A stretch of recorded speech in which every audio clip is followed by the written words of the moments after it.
Hvers vegna ert þú á móti mögulegri inngöngu Íslands í Evrópusambandið?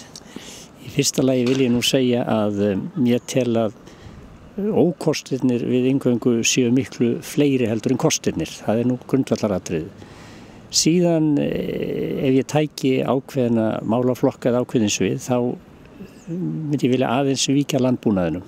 Því að landbúnaðurinn náttúrulega töluvert mikil undirstöðu grein í hverju landi vegna fæðuöryggis viðkomandi þjóðar og það alveg ljóst að stefna Evrópusambandsins í landbúnaði, hún hentar ekki Íslandi, hún hentar ekki skilyrðum á Íslandi.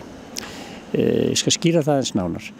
Ísland mjög norðarlega og yrði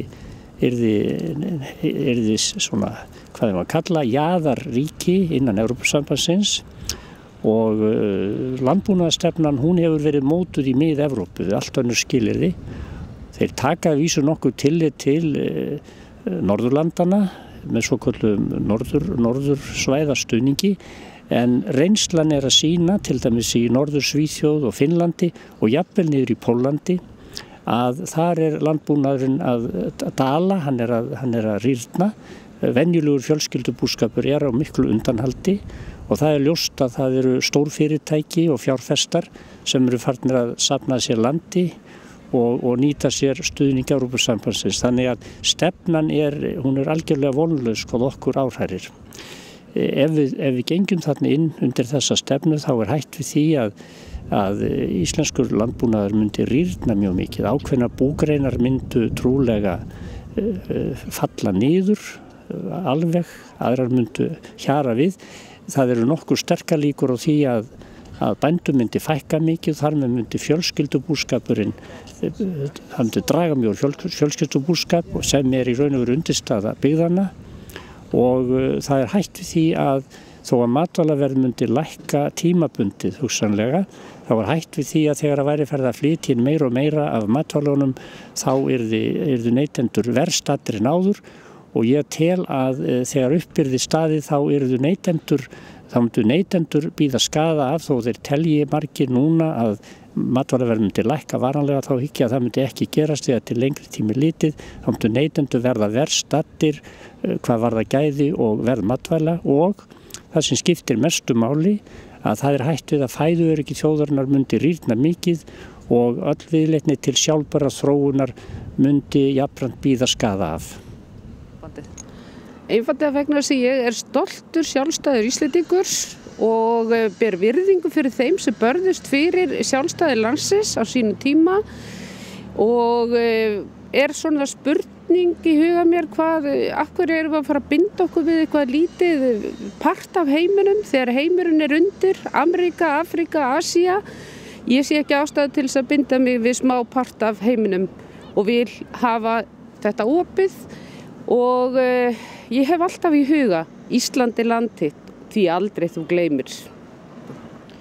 Ég á móti inngöngu Íslands í Evrópusambandið fyrst og fremst vegna þess að við myndum missa yfirráð yfir auðlindum okkar í hafinu í kringum Ísland. Og það alveg sama hvernig þessu máli snúið, niðurstaðan verður alltaf svo sama, við myndum missa yfirráðin yfir auðlindunum sem við erum búin að berjast fyrir að ná á undanförnum áratugum. Þetta grundvallar ástæðan og þetta megin ástæðan. Það ekkert til sem heitir varanlegar undanþágur, það bara eitthvað til sem getur heitið tímabundnar undanþágur. Formleg yfirráð yfir fiskimiðunum við Ísland myndu færast til Brussel ef Ísland gerðist aðili að Evrópusambandinu. Þetta megin ástæðan. En svo margt fleira að koma til á seinni árum og það í fyrsta lagi náttúrulega samningsrétturinn í sambandi við deilistofnana í Norður-Atlantshafi sem við myndum missa og hann myndi fara til Evrópusambandsins en nú síðustu 4-5 árin að verða gríðarlega breytingar í Evrópu sem að frá mínum sjónarhóli séð líka að verða ástæða fyrir því að við getum ekki og eigum ekki að verða aðilar að ESB. Og þá ég á ég við það að raunverulega að þá Evrópusambandi sem slíkt byrjað að bresta. ef við horfum til síðustu 500 ára að það hafa aftur og aftur verið að gera tilraunir í Evrópu til þess að sameina Evrópuríkin með einhverjum hætti.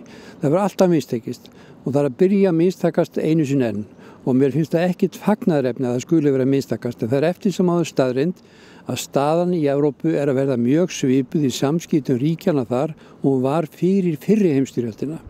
Það þýðir það að nágrannakríturnar eru að aukast, að ágreiningsmálin eru að verða meiri og deilurnar á milli þessara nágrannaþjóða er að verða erfiðari.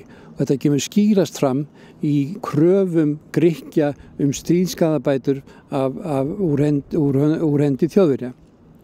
Við Íslendingar sem búum hér á þessari eyju í Norður-Atlantshafi höfum aldrei verið aðilar að þeim deilum og stríðsátökum sem hafa staðið öldum saman í Evrópu og við höfum ekki að koma okkur í þá stöðu að verða einhvers konar lítið hreppsfélag í Evrópusambandinu sem að hvort sem er að bresta og verða með beinum og óbeinum hætti aðilar að þessum deilum. Þetta er ástæðan fyrir því að ég vil ekki að við göngum í Evrópusambandið. Ég fyrst og fremst að móti inngöngu út af yfirráðum yfir fiskveiðiheimildunum okkar sem að ég tel að við munum glata og mín skoðun er svo að það talaði undanþágur og sannleikurinn er sá að undanþágurnar þar hafa aldrei verið varanlegar. Þar hafa mestalega verið til 7 ára og þeir hagsmunir sem við mögulega fengum á að ganga í Evrópusambandið eru að mínu mati miklu léttvægari heldur en það sem við missum. Og það var ekki búið að opna þess erfiðustu kafla og ég er bara þeirra trúar að varanlegar undanþágur sé ekki í boði. Og þess vegna er ég alfarið á móti því að ganga í Evrópusambandið.